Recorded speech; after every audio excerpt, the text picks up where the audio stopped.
Sevan Hozochi, Mama Gagasau TV, again to be with me, Princess Mugisha. And let's start with the news headlines. President Paul Kagame received credential from envoys representing countries including France and Brazil. Leg responds to the recurring power outages on the international scene. Israel militant evacuation orders triggers panic in Gaza City. Let's take a short break to be back into the news details.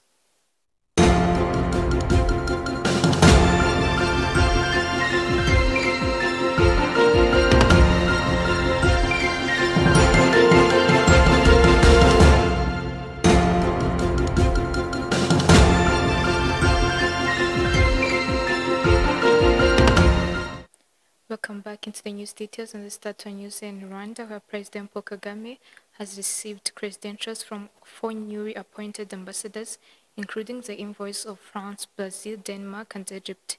The diplomats pledged to deepen cooperation between their countries and Rwanda across various sectors. The ceremony took place on September 8, 2025, with Denmark and Brazil establishing a residence presence in Kigali for the first time. Denmark's first resident ambassador to Rwanda, Jensen, formally assumed his role after Denmark opened its embassy in Kigali in August 2025. Prior to this, Denmark maintained only 11 embassies across the African continent. Ambassador Jensen said Rwanda and Denmark already enjoy strong relationship and stressed his commitment to advancing investment and trade ties. The two countries have signed several agreements over the past years, including a landmark agreement on climate change and environment protection in January 2024. Denmark has also cooperated with Rwanda on the refugee issues and in recent years extradited genocide victims, including Emmanuel Dushimiyimana in 2014, Twagirayezu in 2018. Turning to our next story, yesterday, Minister Dr. Sabin Nsanzimana visited Kaduha District Hospital in Nyamagabe District, commending the team for recording 0 maternity deaths over the past year. He engaged staff on changes and solutions, reaffirming the commitment to quality healthcare even in remote areas. Also, Minister Dr. Sabin Nsanzimana visited University Teaching Hospital of Butare, where specialized services are growing to improve patient care and advance its teaching mission. The hospital has upgraded imaging with advanced CT, mammography, and establishing the MR services and cancer center. Now let's turn our focus to this story, where the Chief Executive Officer of Rwanda Energy Group, Zingiro, has said that efforts are underway to address the persistent issue of electricity outage in various parts of the country.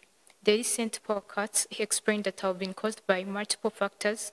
In some cases, reg issues advance notice when electricity is scheduled to go off due to planned works. In other cases, however, power cuts occur unexpectedly and last for the extended periods. Speaking in an interview with EGH, Zingiro highlighted the main causes, the reasons behind the power outages are varied. Most often they are caused by the faults on power lines or by reduction in power supply resulting from technical issues to power plants. Whenever this happens, we move quickly to resolve the issue so that the outage duration is minimized. According to Zingiro, REG has put in place immediate measures to better communicate with customers whenever outages occur, while also carrying the dry maintenance on the grid and power plants to prevent such problems. REG added that similar cases across the country are being factored into its planning to ensure lasting solutions. Let's take a short break to be back into the international news.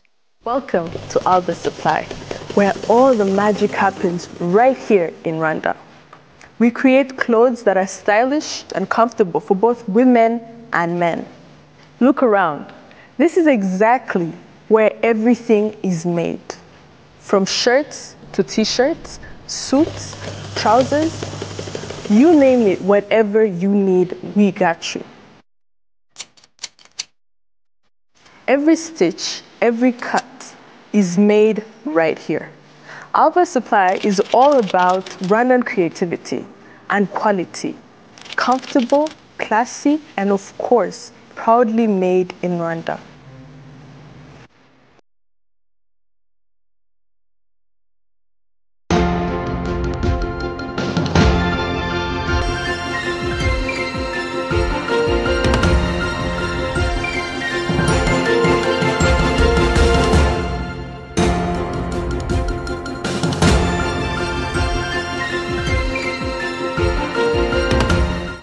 Let's Welcome back to international news and across the region today. Ethiopia officially inaugurates Africa's largest hydroelectric dam on Tuesday, a project that will provide energy to millions of Ethiopians while deepening a rift with the downstream Egypt that has unsettled the region. In the world developments, Israel military on Tuesday ordered the Gaza City residents to evacuate ahead of the new offensive after Israel warned it would step up into military attacks in the Strip if Hamas does not free the last hostage it holds. Kamikaze then proceeds. On the international news, Ethiopia on Tuesday inaugurated the 5 billion Grand Ethiopian Renaissance Dam, Africa's largest hydroelectric project, marking a milestone in its push for development by straining ties with downstream neighbors. The dam, built on a tributary of the Nile, is expected to generate up to 5,150 megawatts, electrifying millions of Ethiopian homes and allowing power exports.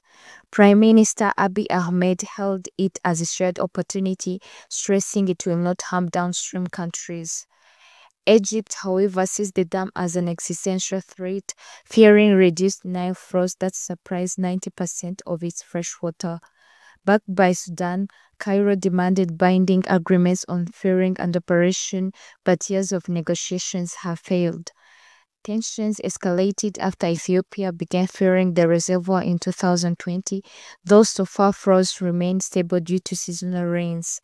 Despite regional disputes, the GERD symbolizes national pride in Ethiopia, financed largely by its citizens without foreign assistance.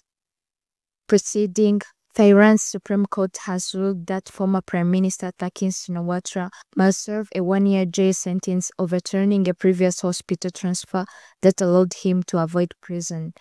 The 76-year-old was ousted in 2006 coup and convicted in 2023 for corruption and abuse of power, originally receiving 8 years before a royal pardon reduced it to 1.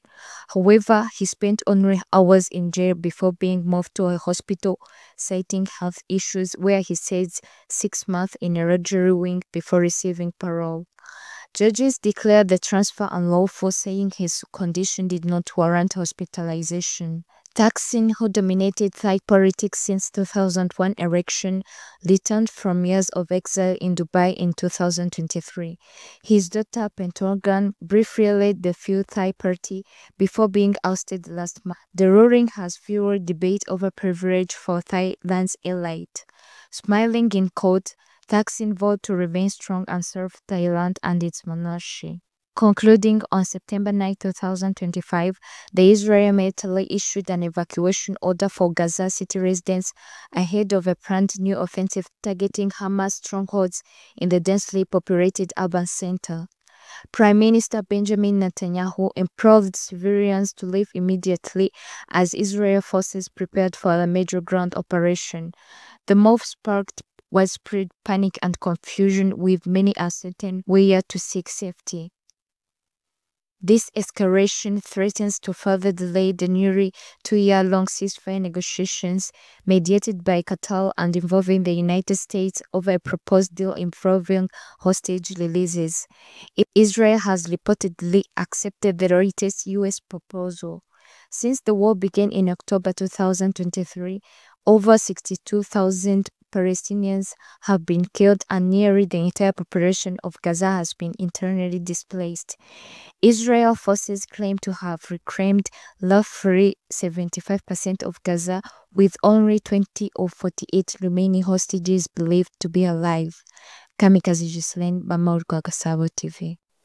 As we come to the end of the news edition today, let's go back with the news headlines. President Paul Kagame received the credentials from the envoys representing countries including France and Brazil. Leg response to recurring power outages on the international scene. Israel military evacuation orders triggers panic in the Gaza City. Thanks for having me. Stay tuned.